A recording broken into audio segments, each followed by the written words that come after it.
LeBron James. The NBA legend didn't hesitate, didn't sugarcoat a single word, and didn't flinch for even a second. He locked eyes with the camera and went straight for LeBron's legacy in a way nobody saw coming. He didn't call it misunderstood. He didn't call it overhated. He called it manufactured, carefully staged, and flat-out fake in an interview that instantly sent shockwaves through the basketball world in early 2025. The Iceman broke down LeBron's image piece by piece, and what he exposed threatens to flip the entire GOAT debate on its head. This wasn't subtle, and it definitely wasn't polite. This wasn't some throwaway hot take meant to grab clicks for a day. This was a Hall of Famer stepping into dangerous territory and ripping apart what modern basketball has been selling for more than a decade. Picture this: January 2025. George Gervin sits down for what everyone thought would be a calm, respectful conversation about today's NBA. The Iceman looked exactly how fans remember him. Cool, relaxed, controlled, a four-time scoring champion, a Hall of Famer, a man who dominated both the ABA and the NBA with a finger roll nobody could stop. But the moment LeBron James' name came up, everything shifted. Gervin's tone changed, his posture stiffened. The air in the studio got heavy fast. You could feel it through the screen. Then came the moment nobody was ready for. Gervin leaned forward and said it plainly, without hesitation. LeBron's legacy is manufactured, built by media narratives, protected by executives, and polished by people guarding a brand, not just a basketball player. He made it clear, saying people are scared to admit it because of what LeBron represents, but I'm not afraid. The room went dead silent. The host tried to interrupt, tried to soften the moment, but Gervin wasn't done, not even close.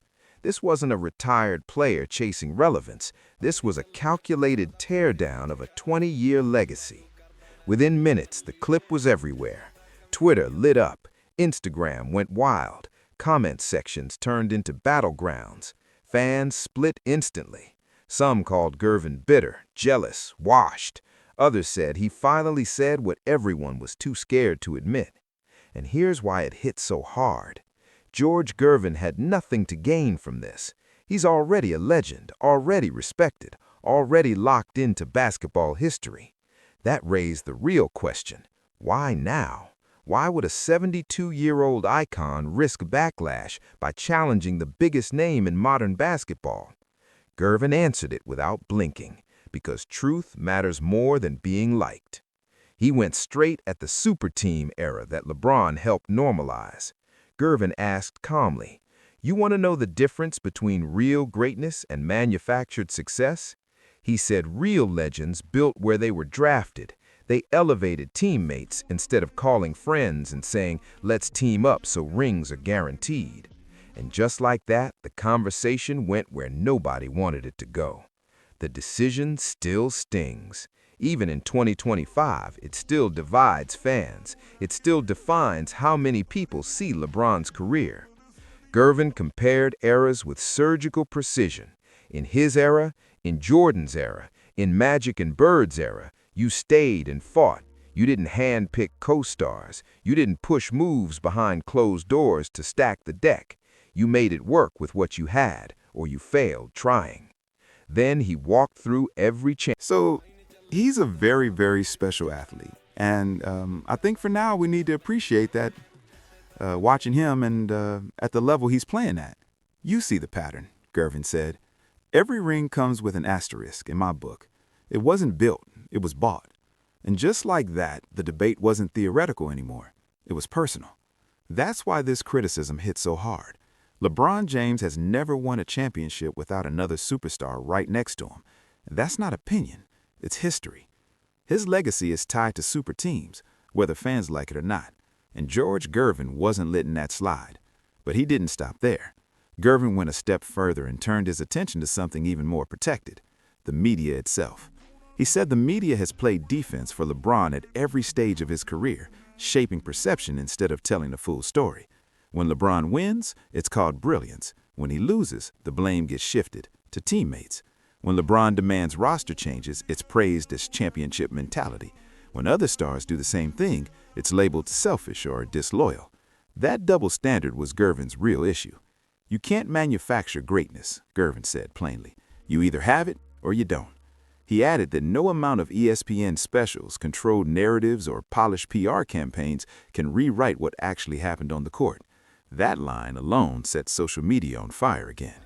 LeBron supporters fired back instantly. 4 championships, 4 MVPs, all-time leading scorer. The numbers flooded every platform. But Gervin supporters pushed back just as hard, saying context matters, loyalty matters, competition matters, and that divide only got wider. Then came the moment everyone knew was coming, the Michael Jordan comparison. The host tried to balance the discussion and asked if LeBron was at least close to Jordan's level. The look Gervin gave him said everything. There's no comparison, he said flatly. Gervin made it clear he wasn't denying LeBron's talent. The man can play, he admitted. But then he drew a hard line. Michael Jordan was different, a different mindset, a different level of accountability. Gervin explained it calmly. Jordan never left Chicago to chase rings. He stayed, he failed, he improved, then he dominated. 6 championships, 6 finals appearances, no shortcuts, no stacking the deck. He pointed out that Jordan never joined forces with rivals to make things easier. When things got tough, Jordan didn't look for an exit. He went to work. He hit the gym harder. He sharpened his edge and went straight through whoever stood in his way. That, according to Gervin, is the gap between a real legacy and a manufactured one. And the comparison hurt because it lined up with what critics have been saying about LeBron for years. When the pressure got heavy in Cleveland the first time, he left. When things got uncomfortable in Miami, he left. When the Lakers struggled and missed the playoffs, the roster got blown up. There was always an escape hatch, always a reset button when things didn't go according to plan. Gervin wasn't done yet. He went straight for the stat LeBron supporters hate the most. 4 wins, 6 losses, 10 finals appearances. Impressive, no doubt, but also 6 losses on the biggest stage basketball has to offer. Jordan went 6 for 6, perfect when it mattered most. The reaction was instant and aggressive. LeBron supporters flooded every platform again. The East was weak back then. LeBron faced tougher competition. Context matters. Same arguments, same defenses, same cycle.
Gervin's point stayed firm. Perception versus reality. I don't look at nobody like me. I mean, everybody got their own style. Kevin Durant, you think about it, he scored like I did. I mean, I don't think he scored like me, but he scores as many times as I did. Yeah. I look at the kid from Milwaukee, Giannis. I think he more so moves like I did on the floor. He don't have a jump shot yet, but he still can play.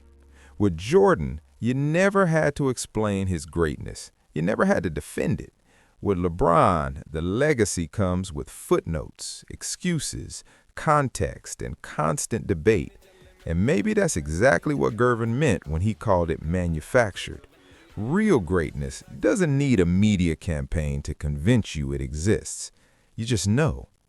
Then Gervin shifted gears, and this is where things got uncomfortable again. He zoomed out and looked at the modern NBA as a whole. The league today is soft, he said without hesitation. The rules favor offense. You can't hand check, you can't play real physical defense. Everything is a foul. And don't even get him started on load management. That argument drives younger fans crazy, but Gervin backed it up with specifics. In his era, you played through pain. You showed up night after night. No sitting out back-to-backs just to stay fresh later. According to Gervin, LeBron benefited from an era designed for stars like him to thrive. And that only added more fuel to a debate that wasn't cooling down anytime soon. The spacing, the rule changes, the lack of real physical resistance. According to Gervin, all of it created an environment where elite athletes can dominate without facing the same obstacles older generations dealt with. And technically, he wasn't wrong. The NBA has changed dramatically over the last 2 decades.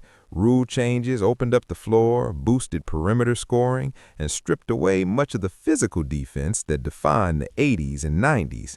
Hand checking disappeared, contact got punished, space became king.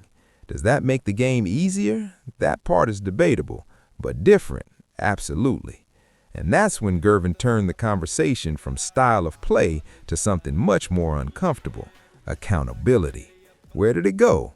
According to Gervin, losing doesn't carry consequences anymore. If you lose, you blow up the roster and try again. If you're unhappy, you demand a trade. If criticism comes your way, you label it hate and shield yourself behind a carefully managed brand. In his view, real pressure barely exists in today's league. And at this point, it wasn't just about LeBron anymore.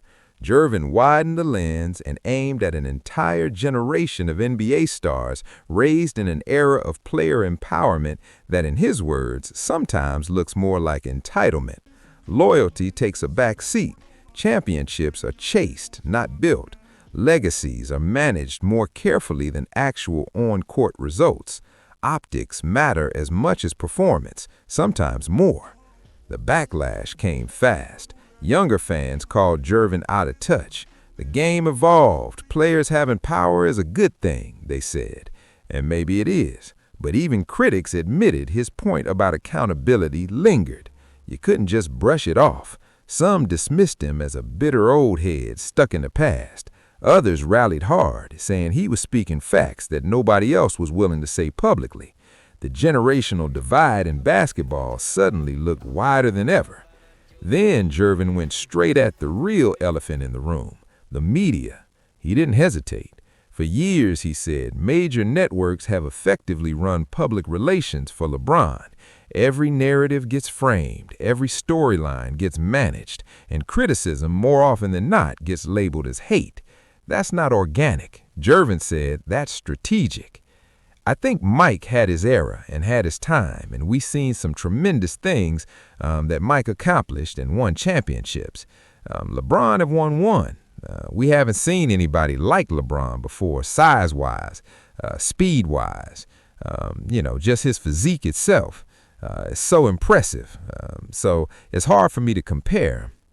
That was dangerous territory. Calling out the system that shapes modern sports conversation is something very few former players dare to do. According to Gervin, when someone becomes that big, that connected, and that profitable, criticism doesn't disappear. It gets filtered. Failures get explained away. Messy moments get minimized. Anything that could damage the image quietly fades out of the spotlight. He made it clear he wasn't accusing anyone of corruption, but he questioned whether it's really a coincidence that the most powerful figure in modern basketball also happens to be the most protected. Gervin even gave LeBron credit where he felt it was deserved. He said, LeBron is a brilliant businessman, smart, strategic, calculated, and he respects that. But then he drew the line. Don't confuse business dominance with basketball greatness. Those are two different lanes. And somewhere along the way, those lanes got blurred. Now, fans don't even know if they're cheering for an athlete or defending a brand. And that, more than anything else, is what made Gervin's comments hit so deep. LeBron isn't just a basketball player anymore. He's an empire. And that's where Gervin's point cut the deepest. When your legacy is tied to business interests, when your image is filtered through PR teams, when every move is calculated for maximum brand impact, Gervin asked a simple but nasty question. How much of what we're seeing is even real anymore? And that question didn't come with an answer. It just hung in the air, uncomfortable, unresolved. And once again, social media exploded. LeBron's defenders rushed in with the familiar arguments: longevity, consistency, impact on and off the court. They said he's more than a player. He changed the game. He's a cultural icon. And to be fair, none of that is wrong. But Gervin's point didn't move an inch. Does being a powerful brand make you a greater basketball player? That should be an easy conversation. But in 2025, it feels almost forbidden to ask it out loud. The aftermath looked exactly like today's NBA internet world. Instant reaction, maximum volume, zero middle ground. Fans split clean down the center. Former players jumped in fast. Some backed Gervin openly. Others rushed to defend LeBron just as hard. The generational divide was impossible to miss. Many voices from the older era quietly agreed with Gervin's angle. Players closer to LeBron's generation pushed back, saying the game changed and stars had to adapt. Once that started, it turned into a full-scale media war. Sports shows ran entire segments on it. Podcasts stretched the debate into multi-episode series. Comment sections turned into digital fight clubs. Everyone had a take. Nobody was listening. Everyone was talking past each other. But underneath all that noise, Gervin's critique exposed something much bigger about basketball culture in 2025. Legacy isn't just about what you do anymore. It's about how well you control the story around what you do. Media presence, brand partnerships, strategic silence, carefully timed statements, image management that runs as tight as a championship offense. LeBron is the clearest example of that modern approach. He mastered it. He built an empire. He played the off-court game at an elite level. Few athletes in history have ever done it better. That part isn't even debatable. But with that level of control comes a different kind of pressure, one older superstars didn't face in the same way. Because when everything is polished, when every detail is curated, people start asking questions. They start wondering what's authentic and what's managed, what's organic and what's engineered. And that's what Gervin was really poking at. Not LeBron's talent, not his work ethic, not his success, but the idea that somewhere along the way, basketball greatness and brand dominance got blended into one conversation, and now fans struggle to separate the two. So the debate isn't just about rings or finals records anymore. It's about definition. What actually makes a legacy real? Is it dominance under pressure with nowhere to hide? Is it loyalty when things get uncomfortable? Is it winning without controlling the narrative around every loss? Or is legacy now something you build as carefully off the court as you do on it? That's the question Gervin left behind, and the reason this conversation isn't going away anytime soon.